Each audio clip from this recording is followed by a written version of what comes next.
Hebrews, the 9th chapter.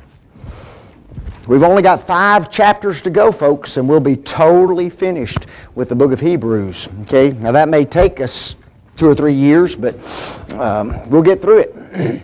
We're about to get into some interesting stuff, though. It's interesting, we talk about chapter 1 a lot, we talk about chapter 8 a lot, we talk about chapter 11 a lot, and we don't talk about much else that is contained in the book of Hebrews. So a good in-depth study of Hebrews, I think, is a good thing. One of the interesting characteristics of the writer of Hebrews is that he has a tendency to talk about something, introduce something, maybe with 2 or 3 words, maybe with just a sentence, and within a few verses or within a chapter or 2, he comes back to it and he expands on it like crazy. Okay? And he does that numerous times throughout the book of Hebrews. One of the things that he has already talked about in this book is the sacrifice of Jesus Christ. In fact, he starts off the book with the sacrifice of Jesus in Hebrews 1, verse 3, when he says this, "Who, when he had by himself purged our sins." Folks, how did Jesus purge our sins?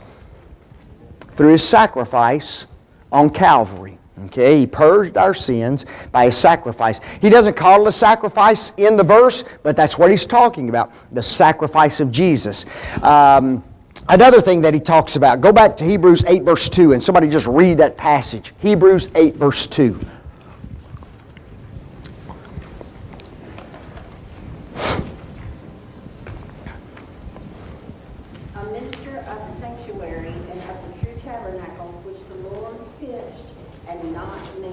You see there? He's really talking about Jesus as the high priest and the contrast between Jesus as a high priest and the high priest of the Old Testament. But he says that Jesus is the minister of what? Well, how does he describe it? Minister of the sanctuary and of the true tabernacle. So he introduces this idea of sanctuary and true tabernacle. Doesn't say a lot about it, doesn't expand upon it very much, other than it was pitched by the Lord and not by the hands of men. That's all that he says. But guess what? He gets into chapter 9, and all of a sudden, he's going to expand on 2 things. Number 1, the true tabernacle, and number 2, the sacrifice of Jesus. Okay, so he's about to take those little things that he's introduced to us, and he's about to expand upon them. Turn over to Hebrews chapter 9 and read verses 11 and 12. Hebrews 9, 11 and 12. In this verse, he talks about both of these things, the true tabernacle and the sacrifice of Jesus. I just want you to see that they're in this chapter. But Christ being come and high priest of good things to come by a greater and more perfect tabernacle, not made with hands, that is to say, not of this building. Stop. Note that. What's he talking about? Jesus has become what? A high priest of good things over what? Over what? Of the perfect tabernacle, folks. He's back on what? He's back on the tabernacle again, isn't he? Okay? And he's going to expand upon this concept of tabernacle in chapter 9. Keep reading. Either by the blood of goats and calves, but by his own blood he entered in once into the holy place, having obtained eternal redemption for us. Wow, see there? Now he's talking about what? The sacrifice of Jesus, is he not? The shedding of his blood, and how he entered into the holy place with his blood to obtain eternal redemption for us. So he's focused again on 2 things in this chapter, at least in the opening part of the chapter. Number 1, the true tabernacle. Number 2, the sacrifice of Jesus Christ. Things that he has already talked about briefly in other pages of this particular book. Okay? I've divided this first section, Hebrews 9, 1 through 14, into 3 different sections. Number 1, the description of the tabernacle. Now when I say that, I'm talking about the Old Testament tabernacle. He's going to give us a brief description of that Old Testament tabernacle. The second thing he's going to talk about, the deficiency of Old Testament sacrifices.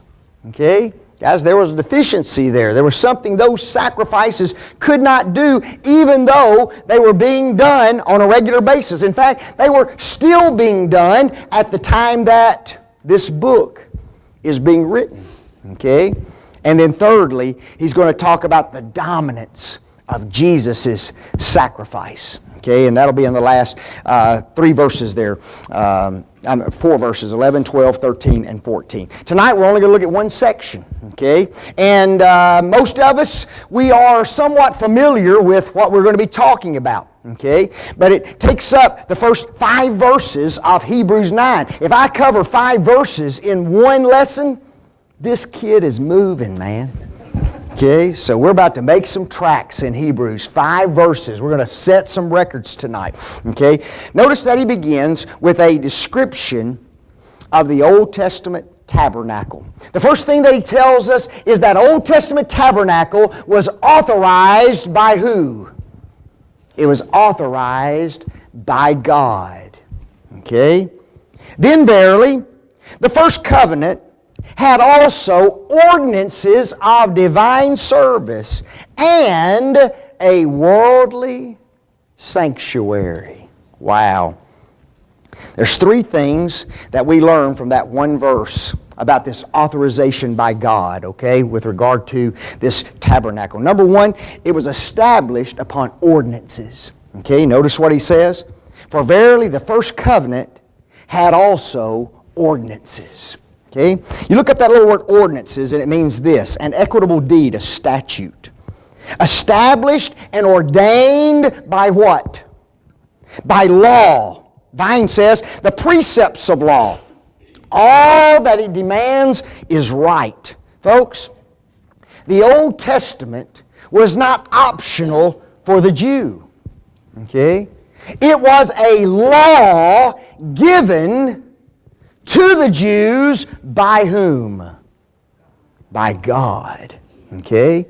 Now, this is one thing that's interesting to me because we have 3 different kinds of religions that you could focus on if you ever want to focus on them. Okay? We can talk about the true religion that exists today, Christianity. We can talk about a religion that used to be authorized but it's been done away. That's what? Judaism. And then the other religion is what? Man-made religions. Folks, that's the only ones you got. Okay? And what's interesting is that you can look at the true religion and Judaism is no longer a what? A valid religion, even though at one time it was what? Authorized by God. Now, isn't that interesting? Okay? Now, man-made religions have what? Never been authorized by God. But Judaism was authorized by God, but guess what? It's not valid anymore. You know, if you were going to put them on a plane, right, then which would be the prevailing religion? Christianity. Then you would step down to what? Judaism, and then the last one shouldn't even be on the board. Right? Because it's never been authorized by God. Okay? But I just find it interesting that in the Bible it talks about a religion that used to be a good one, used to be viable, was authorized by God, and guess what? No longer a religion that individuals can practice today. Okay? People have problems when you say a religion shouldn't be practiced, don't they? Don't they have problems with that today? They think that everybody should have their own religion. Every religion is just the same. Every religion is good as the other religion. Folks, that is not true. Okay? That is not true. There's only one divinely authorized religion, and that's what? Christianity. That's the only one. True Christianity. New Testament Christianity. Sometimes we call it first century Christianity. Sometimes we refer to it as apostolic Christianity, don't we? Okay? Bible Christianity, New Testament Christianity. That's what we're talking about, okay? And all things that are out there calling themselves Christianity aren't necessarily what?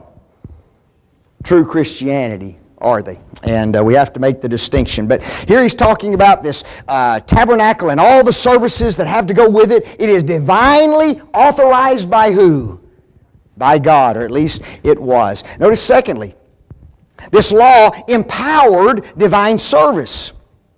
The ordinance of the Old Testament enabled the service of the tabernacle to be conducted. Folks, it was a divine service. Got that? Isn't that what he says? Then verily the first covenant had also ordinances of what? Divine service. Wow. Folks, think about that. There was a time when Judaism was a divinely authorized religion, a divine service. Okay, and he makes that clear right here. What does divine mean? Divine.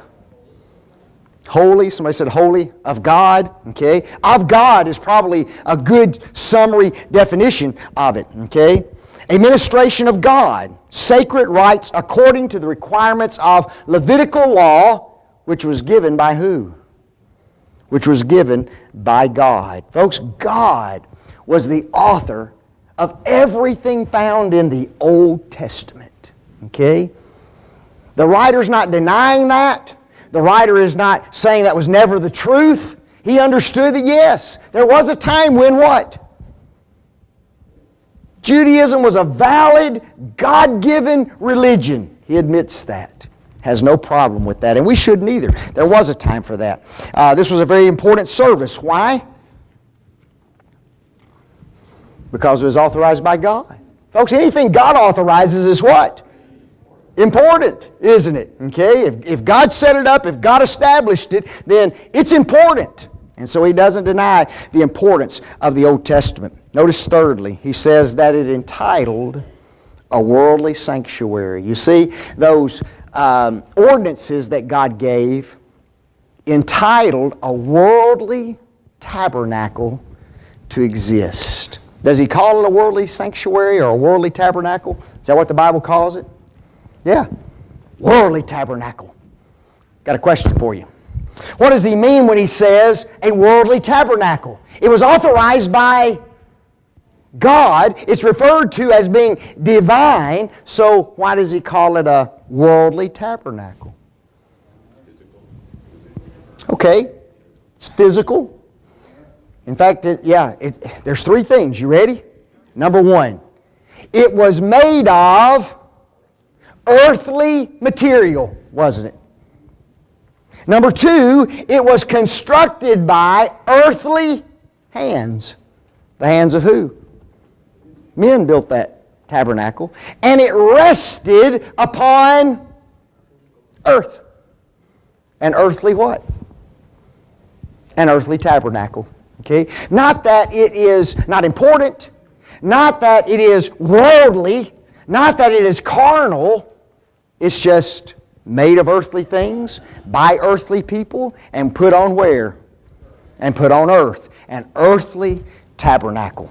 Okay? Now, that's the first part of this tabernacle. The second thing that he says is he talks about the articles found within the tabernacle. Now, we have to understand that the tabernacle had how many parts?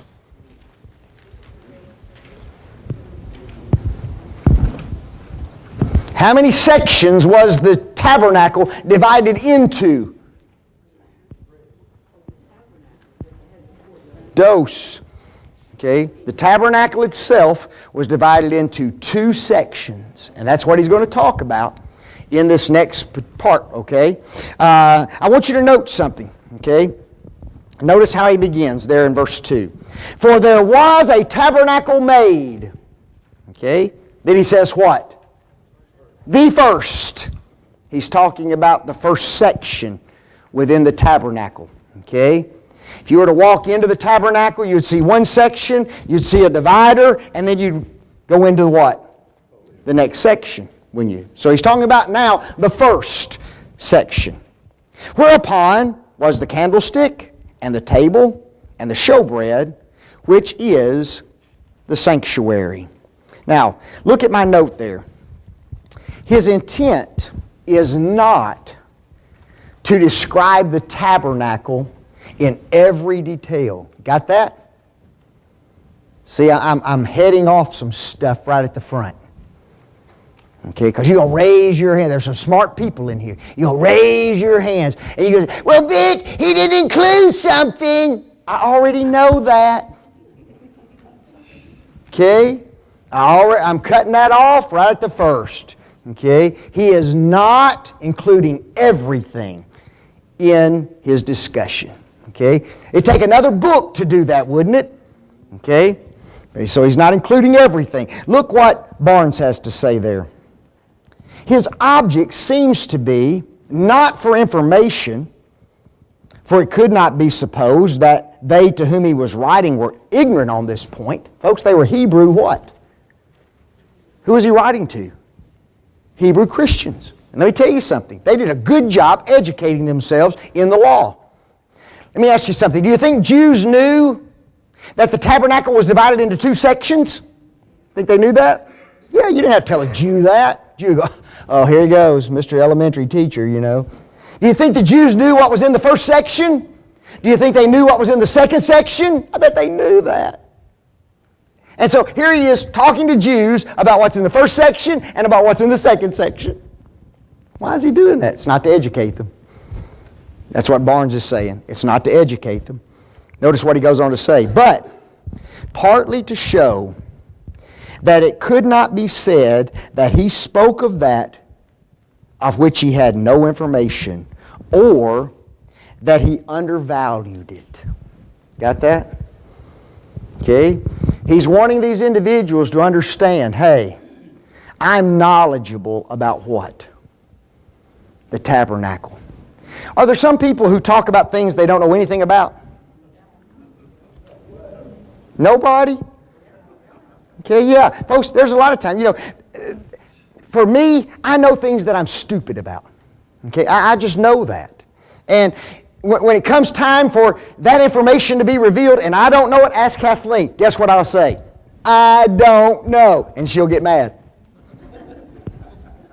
What's wrong with the refrigerator? Oh, no.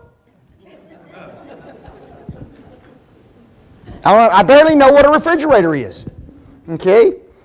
I'm glad I got one, but I don't know a thing about it. A food. Okay? Same way with a car. Okay? What's wrong with the car? I don't know. And I don't know a thing about a car. Okay? Except to turn it on. And it's supposed to what? I know where that little hole is where you put a thing called gas. Okay? As long as those two things are in full operation, big as a happy camper. Okay? I don't need to know all that other stuff, right? But if I'm going to talk about cars, or if I'm going to talk about refrigerators, and I'm going to give you a lecture about them, what's one thing you want to know? That I know what I'm talking about. Anybody ever watched the movie My Cousin Vinny? Okay? That girl gets put on the witness stand, doesn't she? And she's supposed to have general automotive knowledge, right? And the lawyer questions her general automotive knowledge, right? And Vinny pops his cousin, he says, watch this. And boy, she just rattles off what she knows as far as automotive knowledge is concerned. And what does the lawyer say? Oh, okay, she'll do for a witness. Okay? If you know what you're talking about, then you can talk about it, right? So he wants these individuals to know that I know about the what? I know about the tabernacle. And so he spouts off a few facts about the tabernacle so that they understand, yep, he really does understand. Does he describe the tabernacle in complete detail? No, that's not his purpose. Okay? So if he leaves a couple of things out, guys, it's okay. Okay? It's okay. And he does leave out a couple of things. All right? So he's talking about the holy place, and he says that there were things within the holy place. And he mentions 2 articles. Okay? Sounds like 3, doesn't it? Candlestick, table, showbread. Okay? It's really 2 articles. Candlestick and the table of showbread. Okay? What's he missing? The altar. See, I told you we had some smart people in here. I knew that was going to happen. So I'm going to say, no, there's supposed to be 3 in there. Okay? And there were 3 articles in there. If you go to the very last page, you'll see a picture of the holy place. And or of the tabernacle and of how it was divided, okay? The tabernacle faced which direction? Anybody know? There's 4 directions. Okay, the tabernacle faced east. It faced toward the rising of the sun. The very first light of sun hit the tabernacle door. Okay, so they wanted the tabernacle to be one of the first things God shined His light on in the morning. Okay, and so that's the way it faced. So you walk in through a what? Through a curtain. Okay, a linen curtain. You walk in and you enter into the what? The holy place. Okay? So you've got a wall that's in front of you. That's the west wall, right? Okay? You've got a wall to your right. That's the what?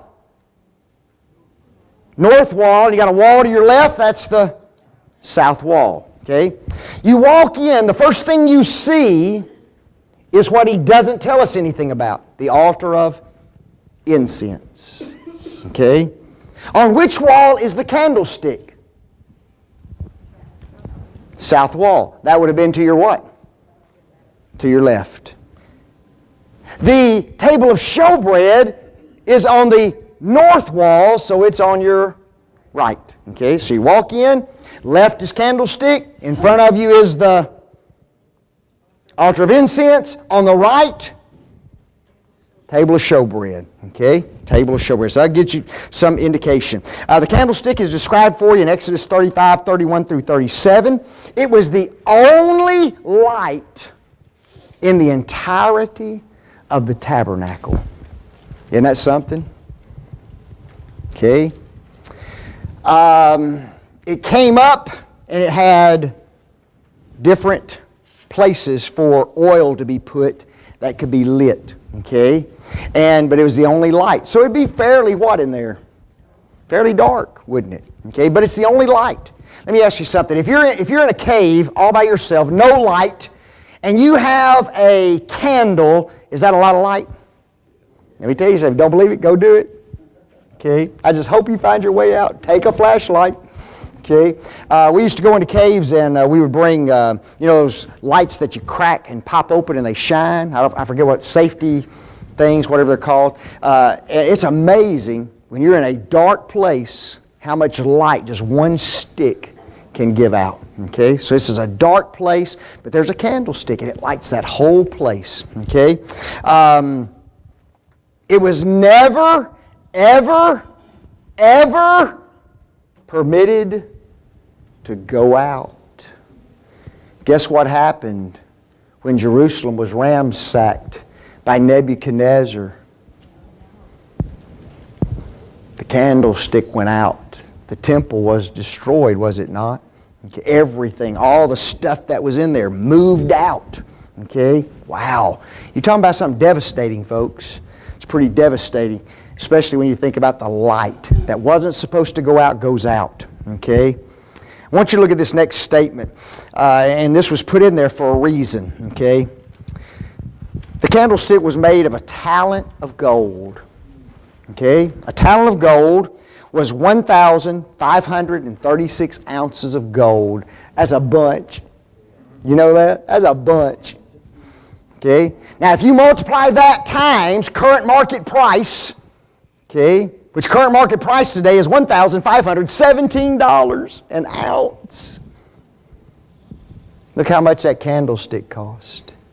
The candlestick, $1,869,000.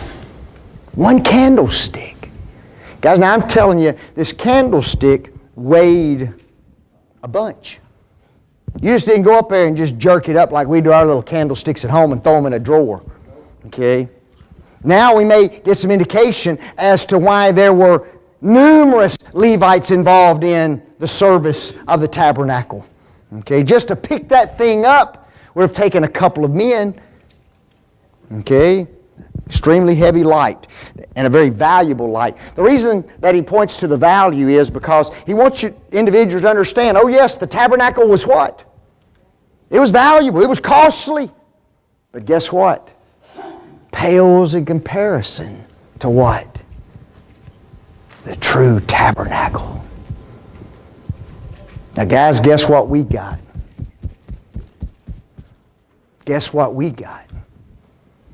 You see, we'd love to have the candlestick, wouldn't we? Just give me the candlestick. That's all I want out of the whole tabernacle. Just give me the candlestick. I'll put it up in my house, you know. And no, I'd sell it, okay, because I want that 1.8 million, okay. Guys, we got something more valuable than that tabernacle that was earthly way back. We're part of it, aren't we? You see, this is the way we've got to start thinking, okay, about what we have. We don't appreciate what we got. You know it? And we need to be out there telling the world what we got. You know it? I got the true tabernacle. And I'm a member of the true tabernacle. I am the true tabernacle. And it is valuable. It is more valuable than even that one piece of furniture way back there. And we need to understand that. You know, if nothing else, we need to appreciate it, don't we? God just said amen. Okay? He may have. The table and showbread. That's the second item that he makes mention of. It's revealed to us in Exodus 25, 23 through 30. Folks, the table of showbread stood on the north side of the tabernacle. There were 12 loaves there. Just happened to be 12 loaves. Okay? Representing what? The 12 tribes. One loaf for each tribe. Okay? Every Sabbath day, the priests were to bring in a fresh supply of showbread and replace it with new and take the old, and guess what they had to do with it? It was for the priest to eat. Okay? Those 12 loaves were for the priest to eat. The term showbread literally means divine presence. Okay? Some people refer to it as the table of the divine presence. Wow. You see, when the priest entered into the holy place, guess whose presence they were in? The presence of God. And folks, as long as the tabernacle was in the city of Jerusalem and the children of Israel were obeying the covenant, guess whose presence was with the children of Israel?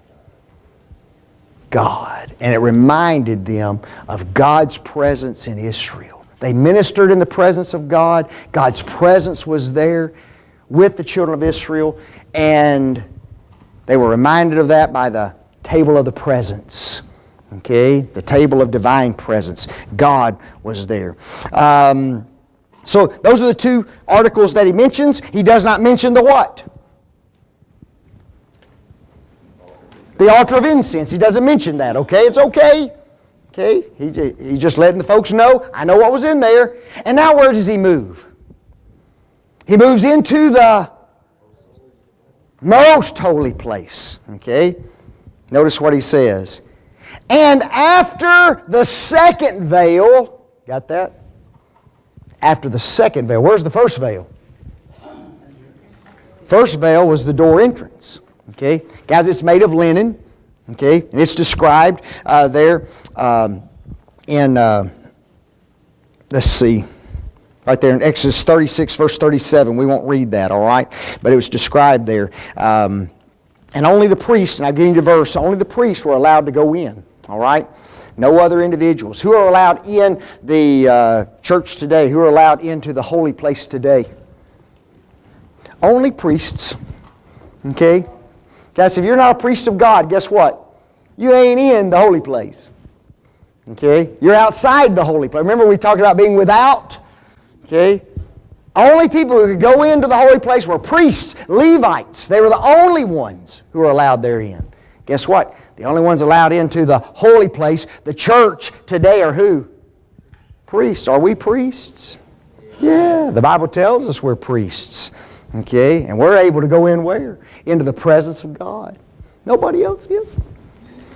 You see why it's important for them to know about the true tabernacle? Very important. Okay, the second veil separated the holy place from the Holy of Holies. And we read about that in Exodus 26, 31 through 34. Somebody just read that passage for us. Exodus 26, 31 through 34.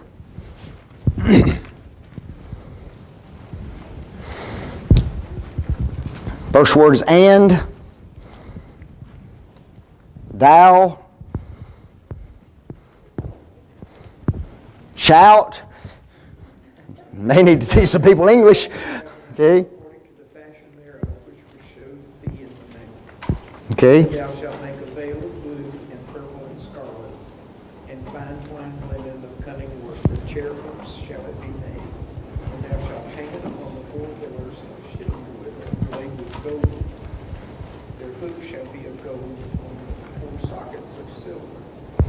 And thou shalt hang up the veil under the catches. That'll work.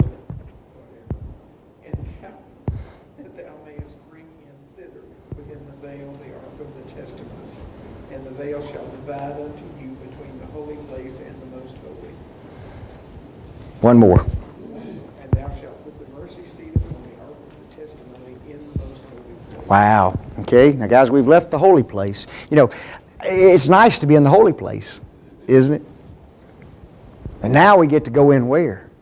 Into the most holy place. The Scripture sometimes refers to it as this, the Holy of Holies. Ooh-wee. Okay. This is the place where who dwells? God dwells. Whew. Can you imagine being the high priest and once a year you get to go in that joint? You're the only one who gets to go in there. Man, it's pretty powerful stuff. Okay, so there was this veil that was there. Did you notice that it's a pretty fancy article of material that's put up there? Okay, you need to go study the veil sometime. Okay, 3 primary colors. Study the 3 colors. Okay, all the gold and all that was associated with it. Guys, this was one fancy veil that was put up that separated the holy place from the most holy. Okay? He then talks about 3 things, or several things that are located in the holy place. He says, number 1, the golden what? The golden censer. The golden censer. We read about the golden censer, or at least a censer, in Leviticus 16, 12 through 13. It was only used once a year on the Day of Atonement. Okay? The priest would go out to the altar. He would take the ashes from the altar and take them into the most holy place. Okay? So a golden censer that was used. And apparently, because it was only used on the Day of Atonement, it was stored where? It was stored in the most holy place. Now, we have this idea in our heads that on the Day of Atonement, the high priest only went into the most holy place how many times? Once. No. Get that out of your mind.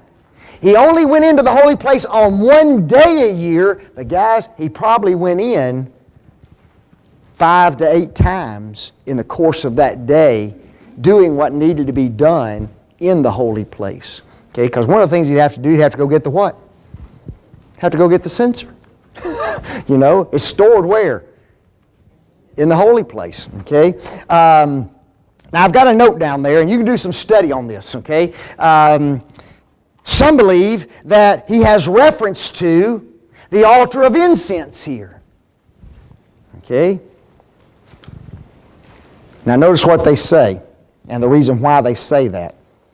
Number 1, because there's no specific mention of a golden censer that Moses was to make in the Old Testament, especially for the Day of Atonement. Okay? Guys, there's no place where Moses was specifically told, you make a golden censer only for the Day of Atonement. So they're going, well, where was that ever authorized? Okay? Even though the writer in Hebrews mentions it in the book of Hebrews, it's not mentioned in the Old Testament. So they say, how can he mention something that was never authorized in the Old Testament? Okay? So that's one of their reasons. They also believe that what was right before the veil? Everybody remember? You walk in and what do you see? You see the veil. What's sitting in front of it? The altar of incense. Okay? The altar of incense. And what they reason is that it was so closely put to the veil that it was almost as if it were a sign attached to a building. The sign is not the building, is it? But it's attached to the building, closely attached, so some think that he has reference here to the altar of incense. I don't. Okay? I believe he has reference to a golden censer used only for the Day of Atonement. Okay? Because the altar of incense was never put where? In the most holy place. And that's what he's talking about. He's talking about what's on the other side of that veil, isn't he? Unbelievable.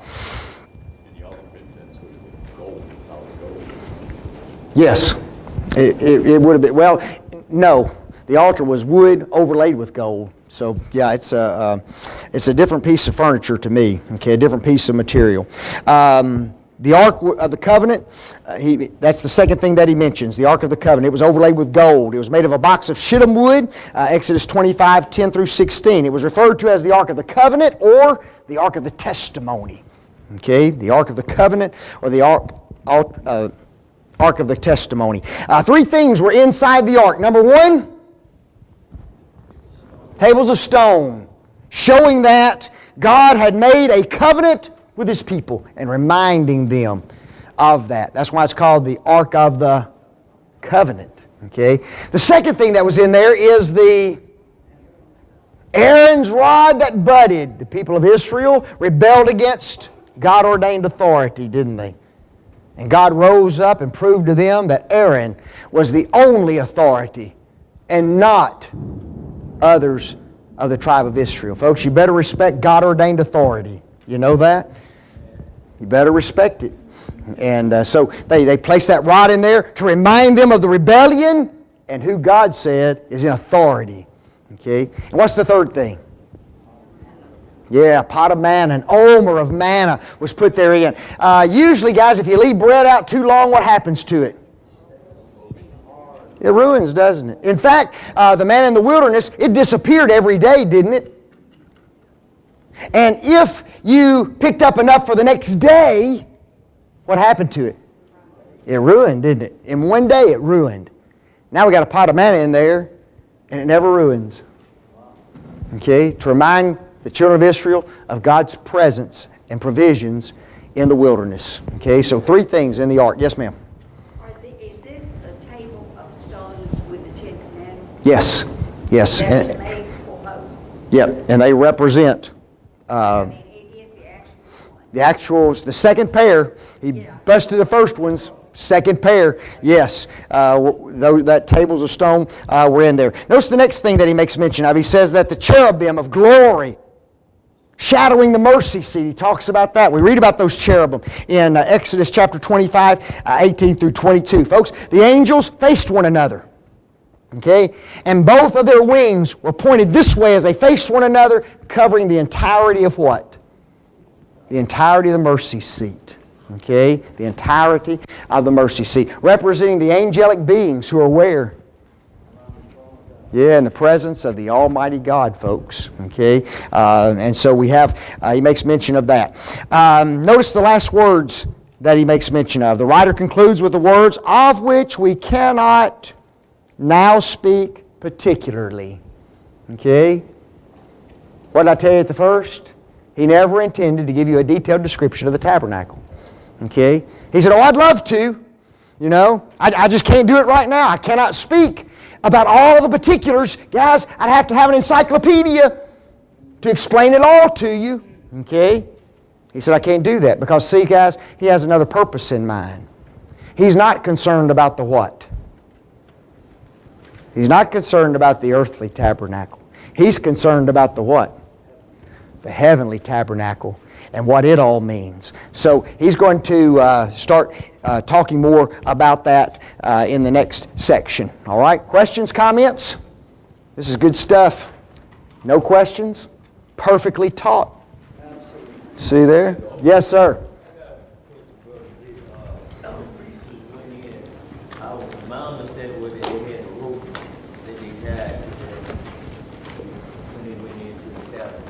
They did. They because they were ministering, they would tie up their, they had a special garment that they had to have, special robes that they used, and they'd tie those up so that they wouldn't trip, wouldn't fall, things of that nature. They also had to wash before they what? Went in. Oh, you got to wash before you go into the church. Ain't that something? Wasn't it also they were tied in case they died or something, or somebody could pull them out? I don't know. Boy, that's gruesome. It may have been. I don't know. At least they'd had a place to grab them. That's for certain. Good stuff. Thank y'all very much. Appreciate it.